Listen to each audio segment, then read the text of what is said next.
Hello everybody and welcome back to Every Movie Ever. This is of course the show where we review every movie ever made. And today I'm very excited to be in the picturesque Utopia Planitia shipyards where we're going to start talking about every Star Trek movie ever. And of course that journey through the final frontier of movies can only begin with Star Trek the Motion Picture. So this is the late 1970s, after the success of Star Wars. The folks over at Paramount say, hey, we own a Star Trek. I bet we can put that sucker right up on the big screen, make a few bones. You know, at this point, you know, it had been almost 10 years since there had been new Star Trek. The Star Trek fans were already a very enthusiastic group, very excited to see it. I have to imagine this was something of a disappointment. Star Trek the Motion Picture, it has its charms, but it's often called Star Trek the Motionless Picture for good reason. It is long and slow and boring. And there's lots of super long takes of the exterior of the Enterprise and of stuff like that that just aren't terribly interesting to look at. The plot, such as it is, revolves around Kirk and co. Encountering the space probe Voyager that has been beefed up into this giant world-destroying machine, and they have to reason with it. It's very, in addition to being long and slow, the acting is all very staid, and it's just not a terribly exciting movie, and kind of tough to watch. So I can only give it 2.5 stars. So after a kind of a disappointing first movie that incidentally was super expensive and pretty difficult to shoot by all hands, it's a little surprising they bothered with a Star Trek 2, but I guess the first one had made enough money. So this time they kind of redid everything. We're all new models, all new costumes. They kicked Gene Roddenberry, the creator of Star Trek, out. They said, you're a hassle, get out. They brought in producer Harve Bennett. He brings in director Nicholas Meyer, you know, kind of a young hotshot director, to do Star Trek II, The Wrath of Khan. And this is as perfect as a Star Trek movie gets. I love this movie. And you're gonna, I think if you ask around, you're gonna find a lot of people do. In this one, Kirk and crew encounter Khan, played by Ricardo Montalban, a baddie from the Star Trek TV show, who's returned, and he's got these creepy puppet earworm things that get into your ear and mess with you and brain control you. So Khan is brain controlling Chekhov, and he uses Chekhov to take over a different starship. And so you got these two starships, and Kirk and Khan are fighting. There's a lot of real memorable stuff in this one. A lot of great lines. This is the one where we get the immortal William Shatner, Khan! That's in there. There's all kinds of great stuff. A terrific climactic battle. This is also the one where, this is kind of a spoiler, but it's going to be hard to talk about the next movie without saying this. Spock dies. Chokes me up every time, man. This is a great movie. I feel like I'm glossing over it a lot, and that's probably only because you guys have got to have seen this. There's so many great parts. I could be doing lines from Ricardo Montalban in this movie all day.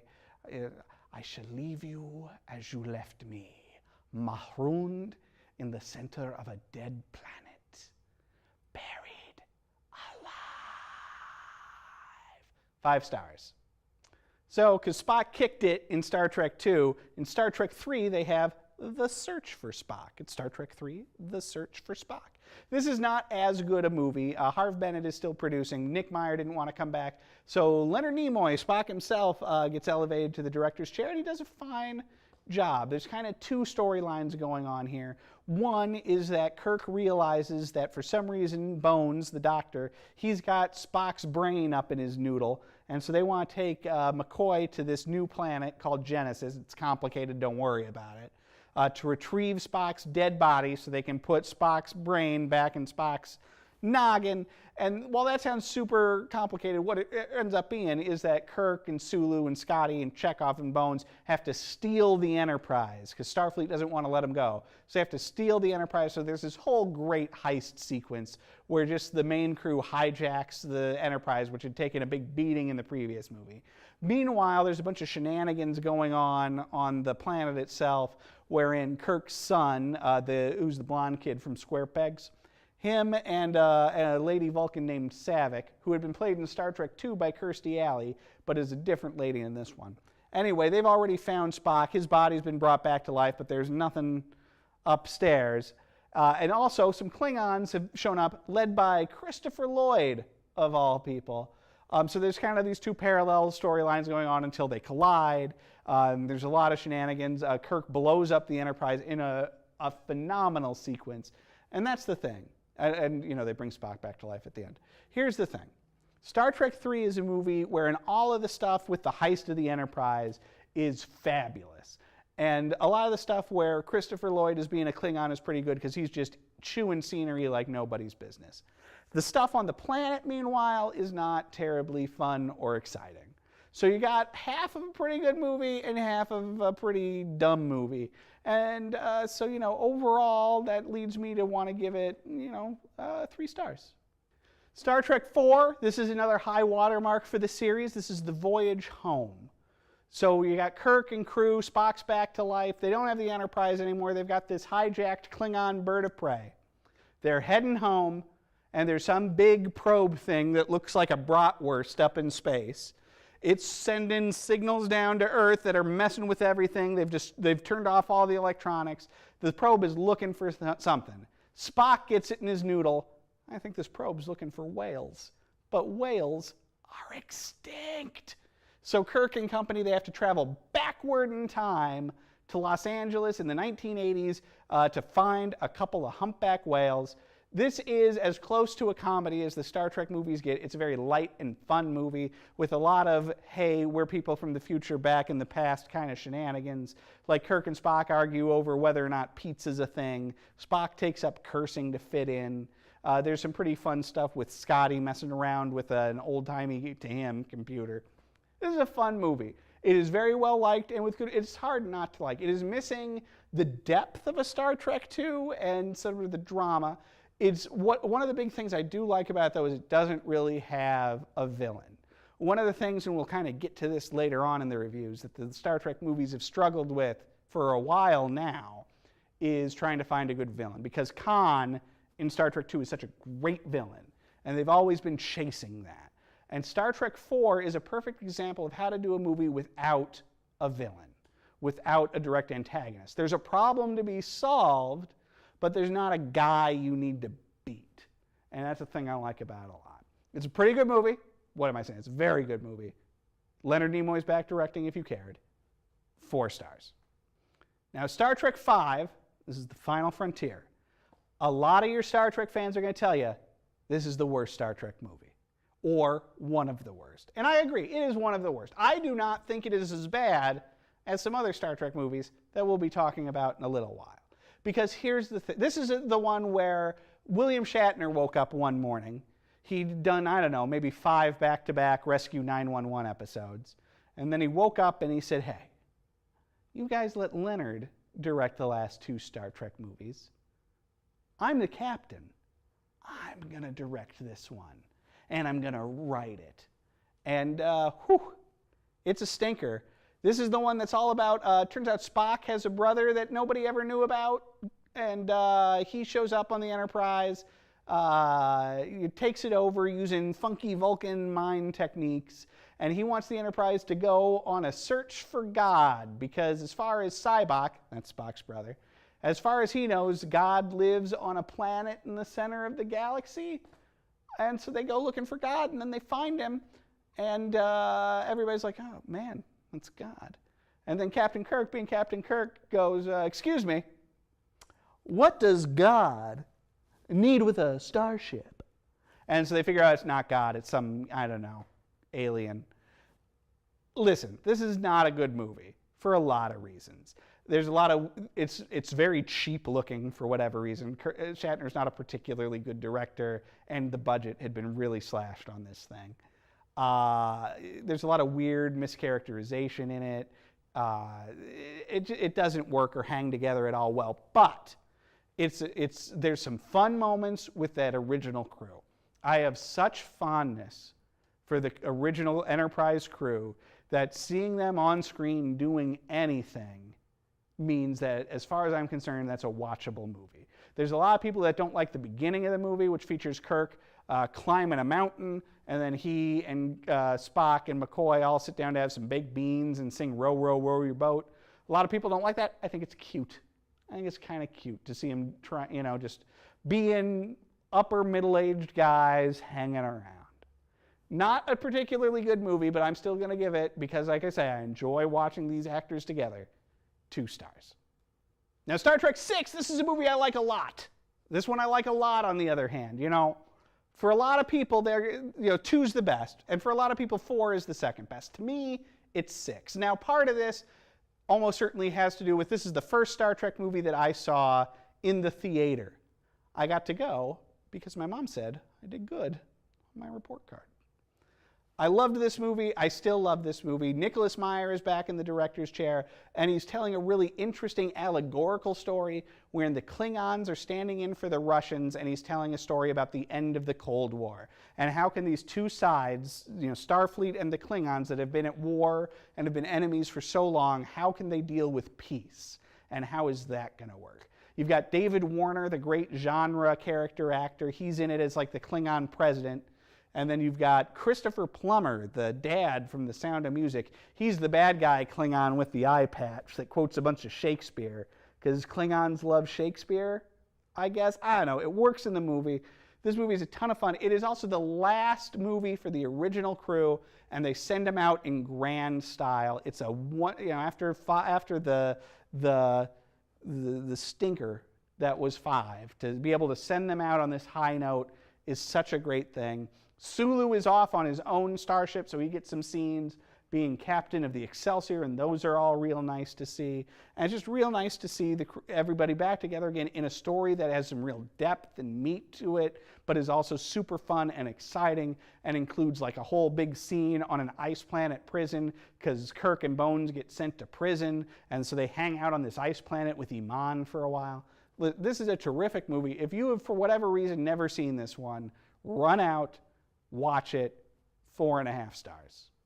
Now, Star Trek Generations. This is the first movie for the Next Generation crew. They had retired the original crew because they were getting pretty old. It was going to be hard for them to keep doing these movies and for those movies to be successful. So the TV show Star Trek The Next Generation, which had been a phenomenon in its own right, had just wrapped up. This is your Captain Picard, your Data, these guys. So they say, hey, we're going to let these guys be in the movies now.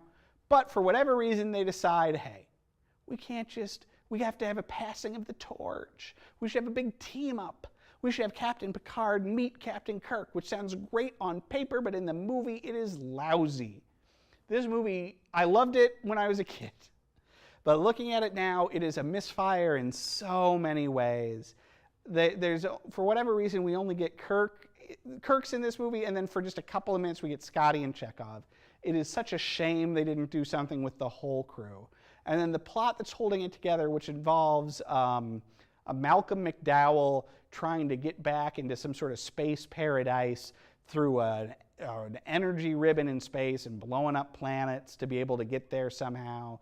And with it all, which all somehow culminates not in cool things on a spaceship, but in Captain Kirk and Captain Picard punching a dude on top of a big rock. It doesn't work, and part of what's so disappointing is what a missed opportunity it is. There's also this whole thing where Data gets an emotion chip, so now he has emotions, which really seems to work against the TV show Star Trek The Next Generation, where I felt that they were always hinting at, well, Data had emotions all along. But they abandoned it, and so there's a lot of weird, hacky stuff with Data. This one, it's bad for so many reasons, including that they destroy the new Enterprise, the Enterprise D, the Next Generation Enterprise in this one, which, that's a TV show Enterprise. It doesn't look great for the movies. I wish they had come up with something else. There's none of the grandeur, the drama of the Enterprise destruction in the earlier movie, which helps to make this one feel like kind of a retread. This is a real rough start to the Next Generation era, a real missed opportunity, 1.5 stars. Luckily, the Next Generation crew comes back swinging. In Star Trek First Contact, this is the one where the producers woke up and they said, what are we doing? You know what everybody loved about the Next Generation? They loved the Borg. These are the robot guys that turn everybody else into robot guys. So they're kind of robot zombies, if you think about it. And they say, everybody loves the Borg. Let's make the Borg the bad guys in a movie. There's a whole new Enterprise. Picard and crew are on their own. There's time travel shenanigans because the Borg's plan is they're going to go back in time. They're going to stop humans from meeting the Vulcans for the first time. That's the first contact of the title. And by doing that, they're going to get rid of the Federation so they can assimilate. That's what they call it when they make you another Borg. So they can assimilate everybody. And this is a good, solid action movie. There's a lot of good action stuff. Picard gets to run around the Enterprise kind of Die Hard style for a little bit. He goes into the holodeck. And I'm sorry if there's a lot of Star Trek jargon in here. I'm doing what I can. He goes into the holodeck and gets a gun, and he gets to shoot up one of the Borg, and that's pretty fun. You got Data's fighting the Borg in his own way. He meets the Borg Queen, who's this like lady Borg who's trying to seduce Data into joining them of his own free will and help them take over the Enterprise and conquer the past. James Cromwell is there. Alfre Woodard is there. This is a real solid action spectacle. Now, there's a complaint to be leveled against it, that The Next Generation, while it had action in it, was never really an action show. And so this doesn't really fit into the whole kind of, exploriness of Star Trek. But it's just so darn fun. I got to give it 3.5 stars. For the next Generation movie, then, they decide to do something a little bit softer, but they still really action it up for some reason, and that's Star Trek Insurrection. This is a movie where Picard and crew show up at this planet where people live for, like, ever. And they find out that some jerk Starfleet admiral and his friend F. Murray Abraham in weird alien makeup, they've figured this out, and so they want to, strip mine the planet, so that they can make everybody in the universe live, if not forever, a little bit longer by taking what's special about the planet and giving it to everybody. So it's a whole environmentalist kind of message, kind of like Star Trek IV, but a lot less successful. And a big part of why it's less successful, outside of that, the direction isn't so hot. Jonathan Frakes, who played Riker in The Next Generation, he directs this one. He'd also directed First Contact, following in First Officer Spock's shoes of the first officer getting to direct couple of Star Trek movies. He did great in First Contact. It's not working as well as Insurrection. It seemed like there was a lot going on behind the scenes that hampered this one. And a big part of the problem is that we need to shoehorn in all these action beats and make Picard, who had been this great diplomat in the TV show, into an action movie star where he's punching dudes and chasing dudes. And it's fine. This movie is fine, but that's it. So I can only give it 2.5. Star Trek Nemesis is the last of the Next Generation movies. It's hard to say if this was always planned to be the last of them, but it was because it's terrible. And it killed Star Trek at the movies for a lot of years. It came out, did real poor business. Here's the thing. They tried to make this movie during a writer's strike. And they brought in John Logan, who had just written Gladiator, to write the script. And then John Logan showed up and apparently sat down at a typewriter and he went, I don't know nothing about Star Trek. Whee! And he wrote this really dumb action movie where there's a clone of Picard, who's played by Thomas Hardy, who we all love in Mad Max. And of course is Bane in The Dark Knight Rises. He's in it, but he's not really doing anything fun or exciting. Because if you're going to have a clone of Picard be your bad guy, why wouldn't you just have Patrick Stewart play both roles? Stupid. You're being stupid. So the whole thing descends into a big action spectacle that has moments. There's a part where the Enterprise and the Romulans are the bad guys in this one, kind of. Where the Enterprise and this Romulan ship smash into each other, and that's pretty neat. But outside of that, it's so dumb. And it misses the point of Star Trek so much. And then at the end of it, because everyone who made this movie hates you, they hate you, they kill Data. And it's not a cool moment, like at the end of Star Trek II, where Spock makes this big sacrifice and he and Kirk are on either sides of this big window and they're talking to each other and it's this big emotional thing. This is just, Data gotta die, and so Data dies, and it's stupid. This thing was directed by Stuart Bayard, who's usually an action movie editor. For point of reference, he edited Lara Croft Tomb Raider. They let him direct this thing, and he knows so little about Star Trek that apparently the cast had to keep correcting him because he was convinced that, like, Geordi was an alien. Stupid. This movie, star and a half. Star and a half. I'm going to give you guys a little peek behind the curtains, a little behind the scenes info here on Every Movie Ever. When I make this show, when we do this in-studio shooting, I am ably assisted by Gavin. And Gavin lets me know what movie we're going to talk about and how many stars I gave it. And he just referred to this next movie as Star Trek XI, Chris Pine stars as Captain Kirk, and I wish that was the title. So this is the big Star Trek reboot where we've got a whole new cast playing the original crew and zipping around the galaxy. And this isn't a bad movie. It's fine. And here's the thing about it. You would think that the thing that would annoy me the most would be having new actors play the old characters. And yeah, that's a little annoying, but here's the thing. They did a great job. The casting in this thing is terrific. Outside of Chris Pine, who for me never really quite is Kirk, but that's another story for another day, the cast is uniformly great. And I gotta give special shout outs to Anton Yelchin, whose Chekhov is delightful, and to Carl Urban, who nails Bones in this way where for a second you could dismiss it as being an impersonation. But it's so much more, he brings so much of himself into it that it's a thing to watch, I have to tell you. The problem with this movie, and the problem with the Star Trek reboot series in its entirety, is that for some reason, they didn't say, I don't know, it's just another adventure of Kirk and crew that you never saw before, and they're played by different guys. Relax. For some reason, they didn't say that. And for some reason, they also didn't say, yeah, we're rebooting Star Trek. Deal with it. They didn't say that either. They said they'd come up with this whole complicated plot where Spock, played by Leonard Nimoy, so old man Spock has traveled back in time to before the Enterprise went on its first mission or whatever. And some Romulans followed him, and they're real angry at Spock. So the Romulans are messing up the timeline. And so now we have this new divergent timeline, sort of like the alternate 1985 from Back to the Future 2, wherein now everything is wrong and Kirk has been raised by some jerk of a dad, and so Kirk is a jerk and the technology is different.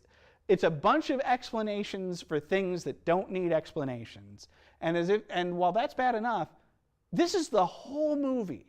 That is the whole plot of the movie, is dealing with this. So it's not even just, well, this is why things are different. No, this is the whole movie. And so as a result, I think you're taking these really talented actors and you're wasting them on this really dumb plot that nobody cares about.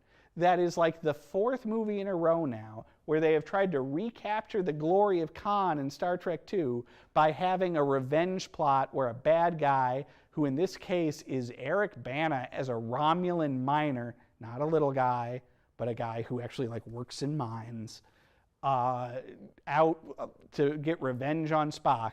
This is after we watched Tom Hardy try to have revenge on Picard, and F. Murray Abraham try to have revenge on a whole planet, and Captain Picard try to have revenge on the Borg, and Malcolm McDowell try to have revenge on people because he got kicked out of paradise or whatever. Listen, I wish they had just let them have an adventure, but they didn't. Still, it's watchable and the cast is great. So because of that, I am going to give it, I think I'm going to give it, I'm leaning toward, I'm between 2 and 2.5. This is a toughie. I think I'm going to give it 2.5 stars. Now, we talked earlier about how Star Trek V is not the worst Star Trek movie. That's because Star Trek Into Darkness is. Remember all the things I just said about Star Trek XI, Chris Pine as Captain Kirk? All that kind of goes double in this one, where we have our fun cast, this time ably assisted by the likes of Peter Weller, RoboCop, and Benedict Cumberbatch, in a movie where they weren't satisfied trying to rip off Star Trek II until they just did it and made Khan a bad guy in another movie. And man, this one sucks. It makes no sense whatsoever.